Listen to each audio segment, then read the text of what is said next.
चलिए देखिए, हम लोग रेखीय समीकरण के वार्षिक प्रश्न कर रहे हैं, ठीक है।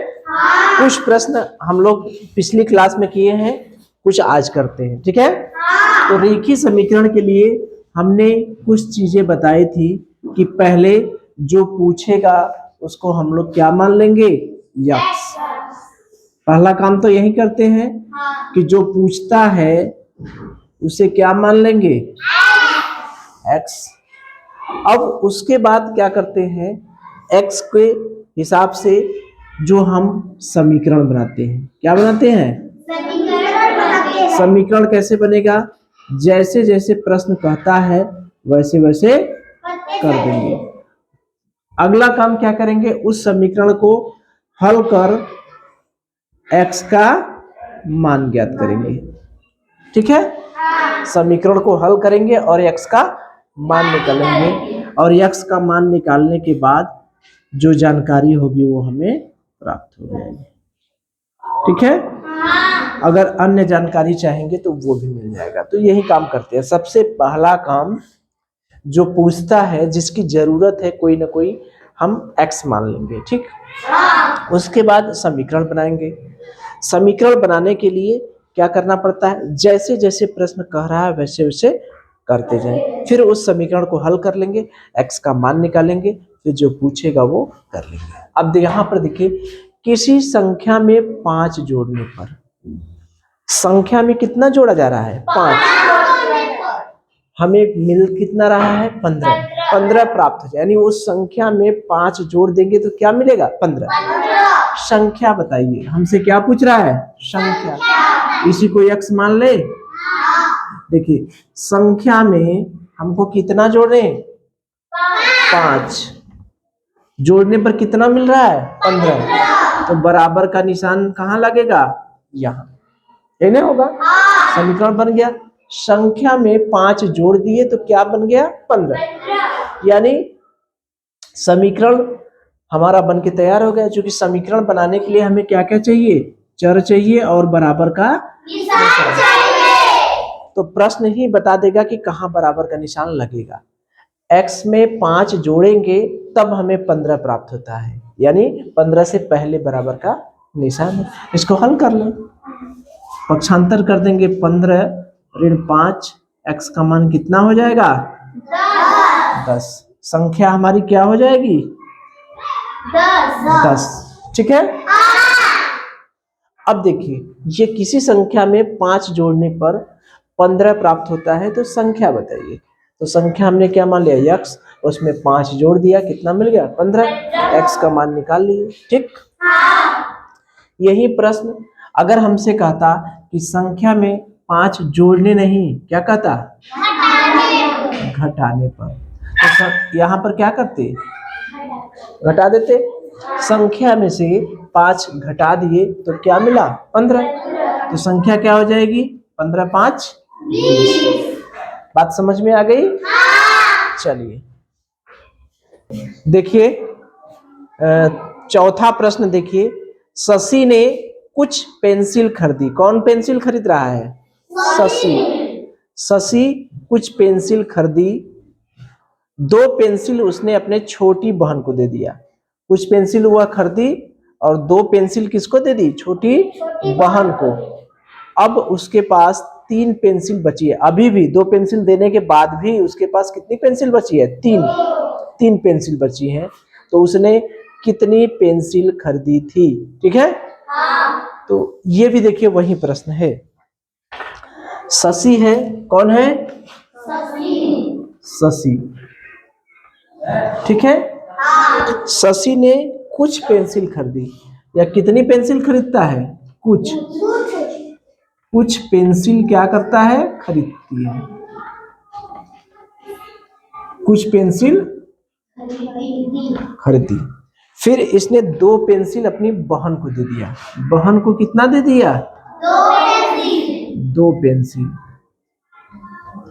फिर भी उसके पास कितना पेंसिल बचा है, 3 पेंसिल। अब उसके पास 3 पेंसिल बची है, 3 पेंसिल बची है, तो कह रहा है कि कितनी पेंसिल खरीदी थी। पूछ रहा है कितनी पेंसिल खरीदी थी, यही पूछ रहा है कि कितनी पेंसिल खरीदी थी। प्रश्न समझ रहे हैं? शशि ने कुछ पेंसिल खरीदी। शशि ने क्या किया? कुछ पेंसिल खरीदा। उसने 2 पेंसिल अपनी बहन को दे दिया।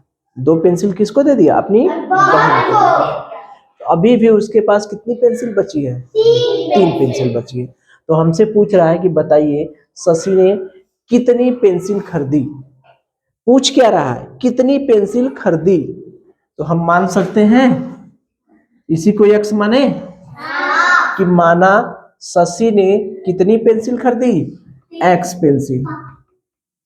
कितनी पेंसिल खरीदी? x pencil. इसी का मान हमें निकालना है, यही ना है? हमसे पूछ रहा है कि बताइए शशि ने कितनी पेंसिल खरीदी, यही ना पूछ रहा है? क्या पूछ रहा है? शशि ने कितनी पेंसिल खरीदी। तो जो पूछता है वही ना हम मानते हैं। तो हमने मान लिया कि शशि ने कितनी पेंसिल खरीदी? x pencil. अब जो कह रहा है वो करिए। शशि के पास कितनी पेंसिल है? x pencil. 2 पेंसिल अपनी बहन को दे दिया। जैसे तो 2 पेंसिल अपनी बहन को दे दिया तो उसका पेंसिल घट जाएगा कि बढ़ जाएगा? यानी x पेंसिल उसके पास थी, उसने 2 पेंसिल अपनी बहन को दे दिया। तो अभी भी उसके पास कितना बचा है? 3 पेंसिल। तो क्या है? 3 से पहले बराबर का निशान हो जाएगा कि नहीं? हो जाएगा। इसके पास शशि के पास x पेंसिल थी, इसने 2 पेंसिल अपनी बहन को दे दिया, यानी x में से 2 घटा दिया। लेकिन ये कितने के बराबर है? ये अभी भी उसके पास 3 पेंसिल बची है। तो बराबर का निशान और चर, यही ना दोनों देखना पड़ता है। बराबर का निशान कहाँ लगा है? जैसे मेरे पास 5 रुपए है, जैसे मेरे पास 5 रुपए है, मैंने 3 रुपए किसी को दे दिया, अब अभी मेरे पास 2 रुपए बचे हैं। तो क्या हुआ? यही ना 2 बराबर होगा इसके। ये मेरे पास है, मेरे पास है, ये मैंने दिया और ये क्या हुआ? बचा। मेरे पास 5 रुपए है, मैंने 3 रुपया दे दिया, 2 रुपया बचा। तो 5 में से 3 घटा दिए, वो किसके बराबर होगा? 2 के। तो मेरे पास शशि के पास x रुपए था, 2 रुपए उसने अपनी बहन को दे दिया, उसके पास कितने रुपए बचे? 3 रुपए। तो यही समीकरण बनाना ही मेन है। समीकरण कैसे बनेगा? 3 रुपया बचा है, यानी 2 रुपया देने के बाद भी उसके पास कितना बचा है? 3 रुपया। तो कुछ पेंसिल, हाँ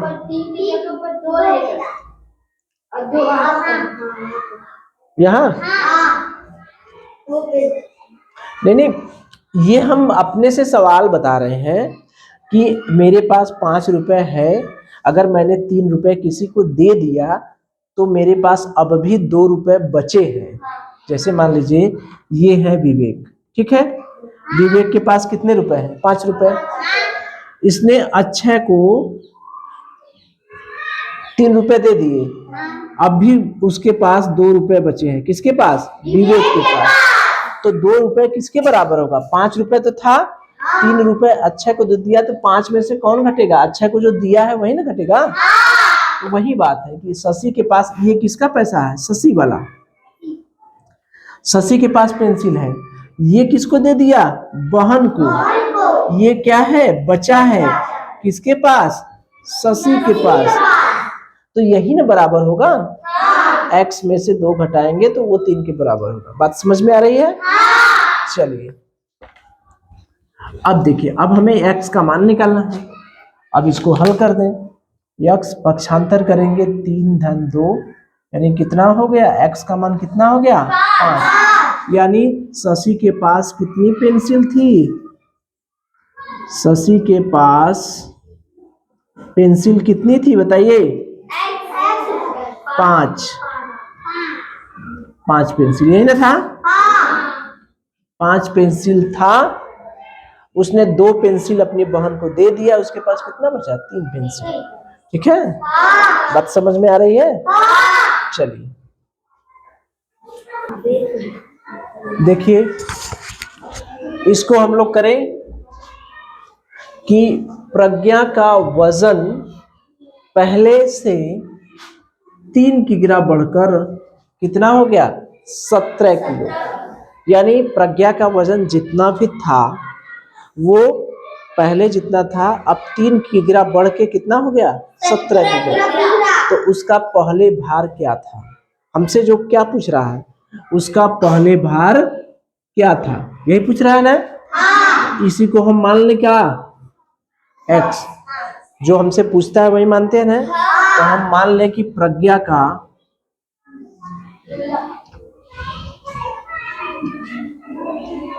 पहले भार क्या है, x, यही ना है। तो इस समय भार है x।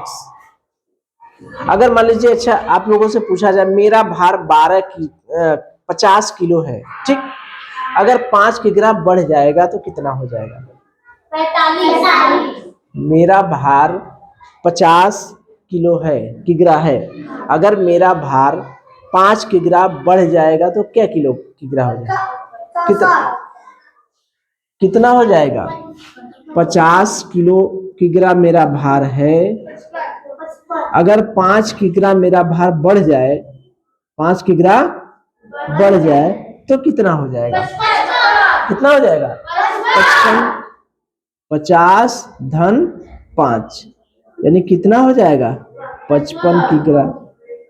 अगर हम कह दें कि मेरा वजन 50 किग्रा है, अब 5 किग्रा घट जाए, क्या हो जाए, घट जाए, तो 50 में से 5 घटा देंगे, क्या हो जाएगा, 45 किलो।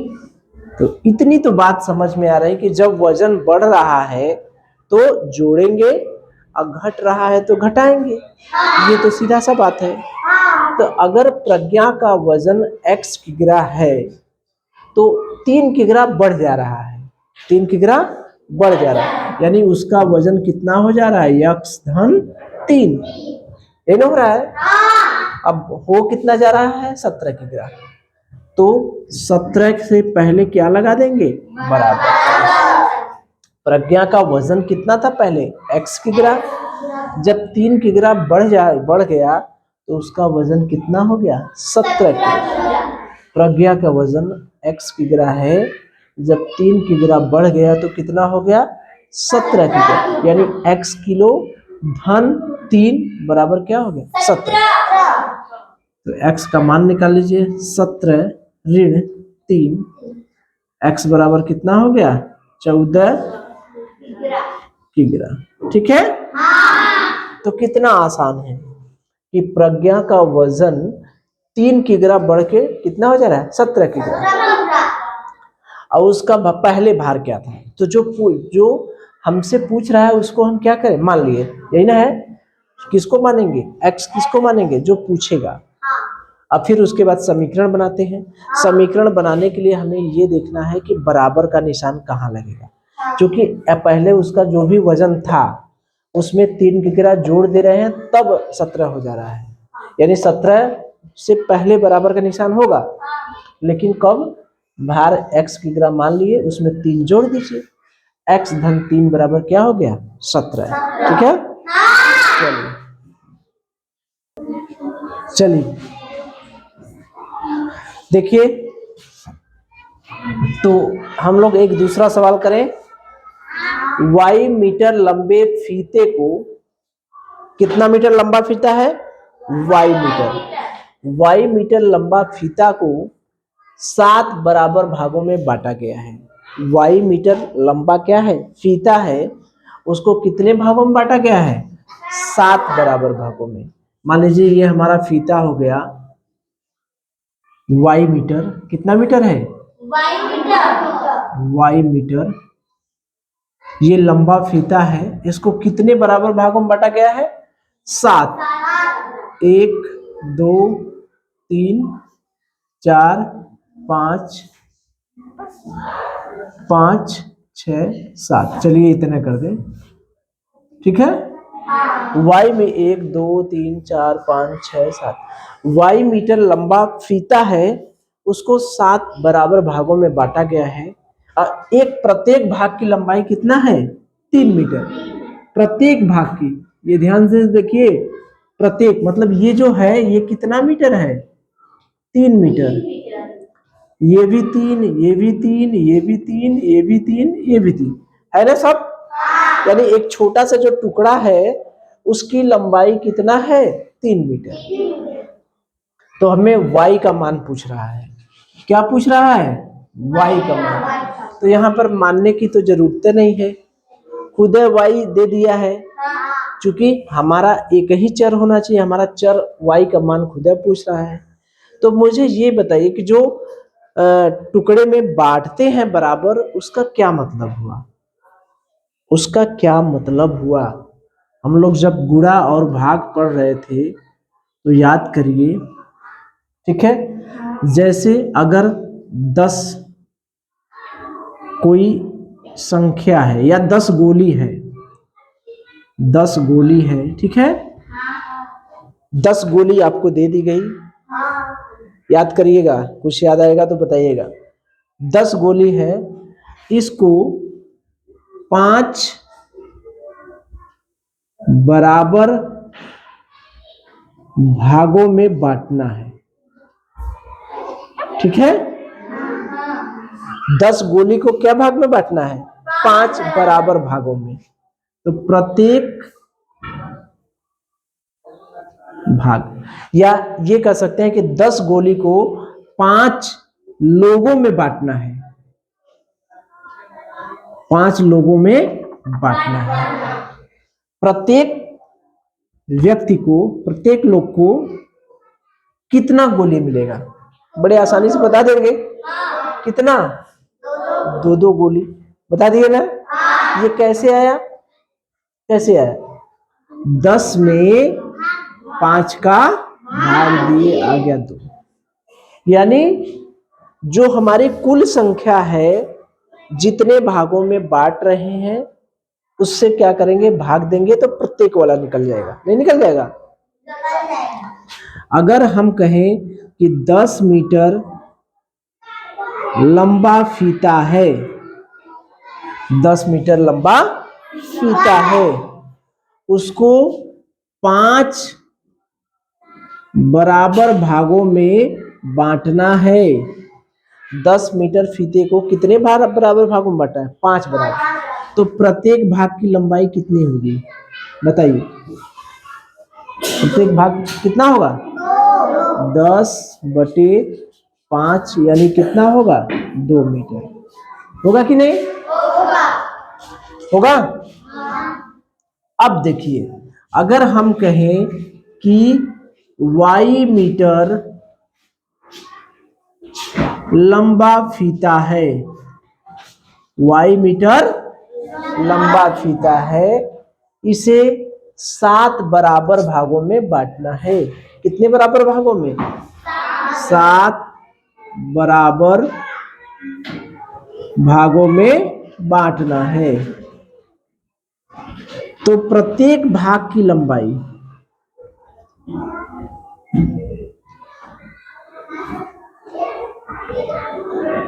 अब देखिएगा, y मीटर लंबा फीता है, इसे 7 बराबर भागों में बांटना है। तो प्रत्येक भाग की लंबाई कितना होगा? किसमें किसका भाग देंगे? y में किसका भाग देंगे? 7 का। y में 7 का भाग। ये बात समझ में आई? जैसे हमने 10 गोली को 5 लोगों में बांटा बराबर बराबर, तो कुल वाला जो था उसमें जितना भागों में बांट रहे हैं उसका भाग दिए, 10 में 5 का भाग दिए। 10 मीटर लंबा फीता था, उसको 5 बराबर भागों में बांटना था, तो 10 में 5 का भाग दिए, 2 मीटर आ गया। तो y मीटर अगर लंबा फीता है, उसको 7 बराबर भागों में बांटना है, तो प्रत्येक भाग कितना होगा? y में 7 का भाग देंगे। इसका मान दिया है, प्रत्येक भाग की लंबाई कितना दिया है? 3 मीटर। यानी y/3 बराबर, y/7 बराबर 3 दिया है कि नहीं? ये प्रत्येक भाग की लंबाई है ना। ये भी 3 मीटर है, ये भी प्रत्येक भाग की लंबाई है। तो y बराबर क्या हो गया, पक्षांतर करेंगे 7 गुणे 3, y का मान कितना हो गया 21 मीटर। बात समझ में आई? तो इसमें कुछ था नहीं, लेकिन ये था कि जब हम किसी फीते को बराबर भागों में बांटते हैं तो क्या होता है, जब बराबर भागों में बांटा जाता है तो क्या होता है भाग। अब जोड़ा जाता है तो क्या होता है गुणा, जोड़ा जाता है तो क्या होता है गुणा। बात समझ में आ रही है? जैसे 2 गोली है, 2 गोली को 5 बार जोड़ दीजिए, 2 गोली को 5 बार जोड़िए तो एक इसका मतलब 2 गुणे 5 होता है ना, तो वो गुणा वाला रहता है और ये भाग वाला रहता है। जब एक ही चीज को बार बार जोड़ा जाता है, 10 बार जोड़ेंगे तो 10 का गुणा, 5 बार जोड़ेंगे 5 का गुणा। और एक ही चीज को कई बराबर भागों में बांटते हैं तो जितने बराबर भागों में बांटेंगे उतने से भाग दे देते हैं, प्रत्येक भाग की लंबाई निकाल लेते हैं। ठीक है, तो y मीटर लंबा फीता था हमारा, उसको 7 बराबर भागों में बांटना है। प्रत्येक भाग की लंबाई कितना है 3 मीटर, तो प्रत्येक भाग की लंबाई कितनी आएगी, y मीटर फीता है, 7 बराबर भागों में बांटेंगे, एक भाग कितना होगा y बटे 7, इसका मान दिया है 3 मीटर, y बटे 7 बराबर 3, तो y बराबर 7 गुणे 3 यानी कितना हो गया 21। ठीक है, चलिए देखिए, तो एक सवाल हम लोग और करें। देखिए, एक गांव के प्रत्येक परिवार में 2 बच्चे हैं। कोई गांव है, उसमें कई परिवार हैं, कितने परिवार हैं ये नहीं पता है, लेकिन एक परिवार में कितने बच्चे हैं 2 बच्चे हैं। तो एक गांव के प्रत्येक परिवार में 2 बच्चे हैं। ठीक, एक गांव के प्रत्येक परिवार में कितने बच्चे हैं 2 बच्चे हैं। ठीक, और गांव में टोटल कितने बच्चे हैं 60, गांव में टोटल 60 बच्चे हैं, एक परिवार में 2 बच्चे हैं। तो हमसे कह रहा है कि गांव में कुल कितने परिवार हैं। तो हमने क्या बताया है, सबसे पहले क्या है, जो पूछेगा उसे क्या मान लेते हैं x। दूसरा काम क्या करते हैं, समीकरण बनाते हैं। समीकरण बनाने के लिए जैसे जैसे कह रहा है वैसे वैसे करते जाएं। उसके बाद क्या करते हैं, समीकरण का हल करते हैं, x का मान निकालते हैं ना, जो होता है निकल जाता है। यहाँ पर हमसे पूछ क्या रहा है, गांव में कुल कितने परिवार हैं, गांव में कुल कितने परिवार हैं। इसी को हम मान ले, क्या मान ले, गांव में कुल कितने परिवार हैं, गांव में कुल कितने परिवार मान ले x। मान लिया हमने कि गांव में कितने परिवार हैं x। ठीक है, तो एक, अच्छा ये बताइए, ध्यान से देखिए, अगर एक परिवार में 2 बच्चे, ठीक, तो 2 परिवार में कितने बच्चे होंगे 4। कैसे आया 4, 2 में 2 का गुणा कर दिए 4 बच्चे। 10 परिवार में कितने बच्चे होंगे बताइए, तो जितने परिवार हैं उसमें 2 का गुणा कर दिए, एक वाला यही है, एक का दिया है, अधिक का पूछता है तो गुणा कर देते हैं। तो मुझे ये बताइए x परिवार में कितने बच्चे होंगे बताइए, x गुणे 2, वेरी गुड, यानी 2x। ये बात समझ में आई?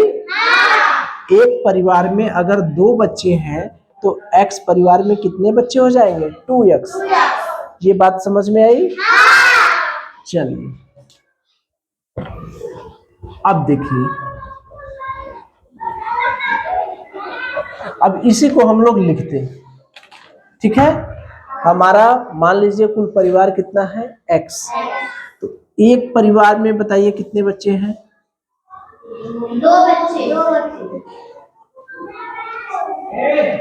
बच्चों की संख्या कितनी है 2, एक परिवार में कितने हैं एक परिवार में बच्चों की संख्या क्या है? 2। तो हमारे परिवार कितने हैं टोटल? x। तो x परिवार में बच्चों की संख्या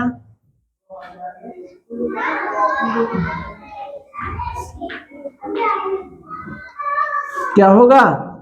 2x। दूना हो जाएगा ना। एक परिवार में 2 बच्चा, तो x परिवार में कितना बच्चा?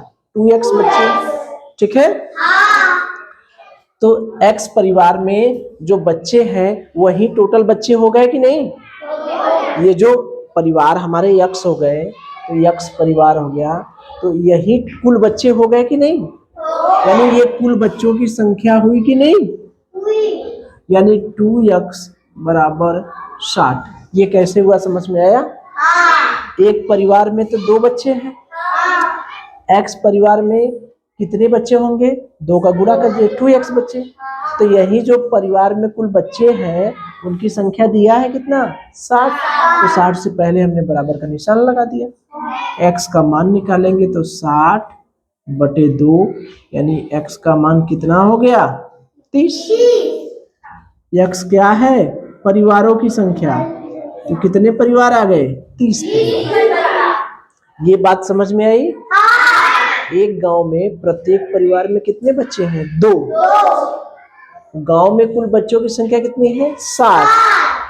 तो उस गांव में कुल कितने परिवार हैं? तो हमने मान लिया कितने परिवार हैं? x। तो एक गांव में एक परिवार में 2 बच्चे हैं, तो x परिवार में कितने बच्चे हो जाएंगे? इसी का जस्ट दूना। तो ये जो बच्चे हैं ये टोटल बच्चे हैं कि नहीं? अपने कुल बच्चे हैं, तो उनकी संख्या क्या होगी? 60। यानी x बराबर 60/2, यानी कितने हो गए? 30।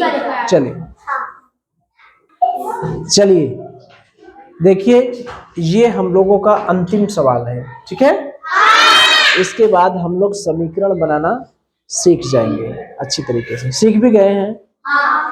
तो यहाँ पर देखिए क्या कह रहा है। कह रहा है एक गांव में प्रत्येक संयुक्त परिवार, संयुक्त परिवार का मतलब समझ आया ना? एक परिवार, संयुक्त माने मिला जुला। जैसे एक होता है एकल परिवार और संयुक्त परिवार, हम लोग अपना पाठ पढ़े हैं ना। एकल परिवार का मतलब जिसमें मम्मी पापा और बच्चे रहते हैं। अब संयुक्त परिवार में क्या रहता है? नहीं, दादा दादी तो इसमें भी रहेंगे, एकल परिवार में ही रहेंगे। एकल परिवार में मम्मी पापा बच्चे दादा दादी हो सकते हैं, ठीक। लेकिन संयुक्त परिवार में एक से ज्यादा परिवार रहते हैं, चाचा चाची भी रहेंगे, ठीक है, उनके बच्चे रहेंगे, ठीक है। तो यही है कि एक गांव में संयुक्त परिवार जो है 2x वृक्ष लगाता है। एक संयुक्त परिवार कितना वृक्ष लगाता है? 2x। यदि गांव में संयुक्त परिवारों की संख्या कितनी है? 3x। एक संयुक्त परिवार 2x वृक्ष लगाता है और संयुक्त परिवारों की संख्या कितनी है? 3x। 20x होना चाहिए, कहीं 20 या 30 होगा, 30x है। ओ 30x। टोटल कितने परिवार हैं? 30x परिवार हैं, ठीक है। अच्छा मुझे ये बताइए कि अगर एक संयुक्त परिवार है, एक संयुक्त परिवार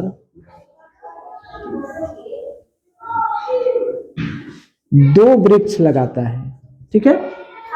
एक संयुक्त परिवार है अगर 2 पेड़ लगाता है तो 10 संयुक्त परिवार कितना पेड़ लगाएगा? कितना पेड़ लगाएगा? 2 × 10 यानी कितना पेड़? 20। 50 संयुक्त परिवार कितना पेड़ लगाएगा? 50 × 2 = 100, ठीक है। अगर हम कह दें x संयुक्त परिवार कितना पेड़ लगाएगा तब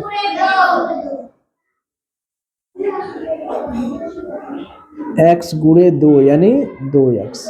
यानी एक परिवार जो भी पेड़ लगाता है, ठीक है, और जितने संयुक्त परिवार हैं उनका गुणा कर दें तो टोटल वृक्ष आ जाएगा। आ जाएगा कि नहीं? हमसे क्या पूछ रहा है? गांव में कुल कितने वृक्ष लगाए गए, ठीक। ठीक है। हमसे टोटल वृक्षों की संख्या पूछ रहा है, टोटल कितने वृक्ष लगाए गए। तो एक परिवार कितना पेड़ लगाता है? 2x। एक परिवार एक संयुक्त परिवार कितना वृक्ष लगाता है? 2x वृक्ष लगाता है, ठीक है। तो कितने संयुक्त परिवार है? 30x। तो 30x संयुक्त परिवार कितने वृक्ष लगाएगा? एक का दिया है, अधिक का पूछ रहा है। तो जब एक का दिया है, अधिक का पूछता है, तो क्या करते हैं? गुणा। यही ऐकिक नियम। 2x गुणे 30x, गुणा करेंगे कि नहीं? अभी हमने देखा कि एक परिवार दो वृक्ष लगाता है, तो 10 परिवार कितना वृक्ष लगाएगा? 2 में 10 का गुणा कर दिए। 50 परिवार कितना पेड़ लगाएगा? 50 का गुणा कर दिए। x परिवार कितना पेड़ लगाएगा? x का गुणा कर दिए। तो एक परिवार 2x वृक्ष लगाता है, तो 30x परिवार कितना वृक्ष लगाएगा? दोनों का गुणा करेंगे तब ना। तो गुणा कर दिए, कितना आ गया? 30 दूनी 60, x गुणे x, x का 2 बार गुणा कर देंगे, क्या हो जाएगा? x घाते 2। इतने पेड़ आ गए, ठीक है। तो हमारे कितने पेड़ आ गए? 60x²। ये समझ में आया कि एक परिवार 2x वृक्ष लगाता है, तो 30x परिवार कितना पेड़ लगाएगा, ठीक है। तो दोनों का आपस में गुणा होगा कि नहीं? एक परिवार 2x वृक्ष लगाता है, तो 30x परिवार, एक का दिया है, अधिक का पूछ रहा है, तो गुणा कर दिए, ठीक है। तो ये आप लोगों का एक चर राशि का रेखीय समीकरण जो वाला पाठ है वो खत्म हो गया, ठीक है। तो एक प्रश्न का हम टेस्ट ले, देखते हैं कितने लोग कर पाते हैं, ठीक है। प्रश्न लिख दे। चलिए, तो देखिए आप लोग प्रश्न के लिए तैयार हैं? एक प्रश्न पूछ ले, अगर बता देते हैं तो यहीं पर समाप्त हो जाएगा, ठीक है। तो देखिए प्रश्न है आपके सामने कि एक संख्या का दुगना 6 है, तो संख्या ज्ञात कीजिए। बताइए, कौन बताएगा सबसे पहले भाई? किसी संख्या का दुगना बताइए। कितना? 3। Very good. किसी संख्या का दुगना 6 है, तो संख्या बताइए। संख्या हमने क्या मान लिया? x मान लिया। x का दुगना कर दिए, वो कितना हो गया? 6। तो x का मान क्या हो गया? 6/2, यानी x का मान कितना हो गया? 3। एक प्रश्न और पूछे? चलिए, किसी संख्या का दुगना में 2 जोड़ने पर, दुगना में 2 जोड़ने पर 6 प्राप्त होता है। किसी संख्या का दुगना कर दीजिए, ठीक, फिर उसमें 2 जोड़ दीजिए, तो कितना मिलेगा? 6। तो संख्या बताइए। तो संख्या का 2। वेरी गुड, ताली बजाइए इनके लिए, ठीक है। संख्या का दुगना करिए, इसमें 2 जोड़ दीजिए, कितना मिल गया? 6। तो 2x बराबर 6-2, 2x बराबर 4, तो x बराबर 4/2, यानी x का मान कितना हो गया? 2। और पूछे? एक संख्या के दुगने में